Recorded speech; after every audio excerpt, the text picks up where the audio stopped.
Baxaq görək sənin çətində olmağının səbəbi nədir? Özün çox qəlbi təmizsən. Dərdini hər kəslə danışırsan. Hər hansı bir niyyət edirsən və yaxud da hər hansı bir yola çıxırsansa, o niyyətini ətrafındakı insanlarla danışırsan və onların da sənə ağır enerjisi sənin bu fikrini silib süpürüb aparır. Və sən də bu niyyətindən sevinə bilmirsən. Sənə bir balıq görürəm. Balıq kimi çabalayırsan, çaba göstərirsən. Amma ki, əziyyətinin qarşılığını da ala bilmirsən. Çətinliklər çox çəkirsən.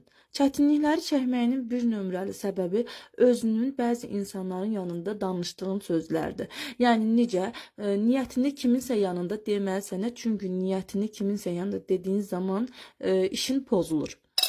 Və sən bu aralar sanki nəyəsə bir borc eləmisən. Bu borcla bağlı sənə uğur qapısı açılır. Yəni bu borcunu verə biləcəksən və yaxud da alacağın varsa, yəni onu ala bilərsən. Yəni bu puldan sevinə bilərsən.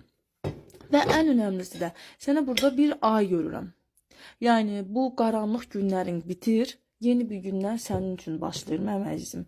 Hər zaman niyyətinizi özünüzdə saxlayın. Çünki hər qəlbdə insanlar var.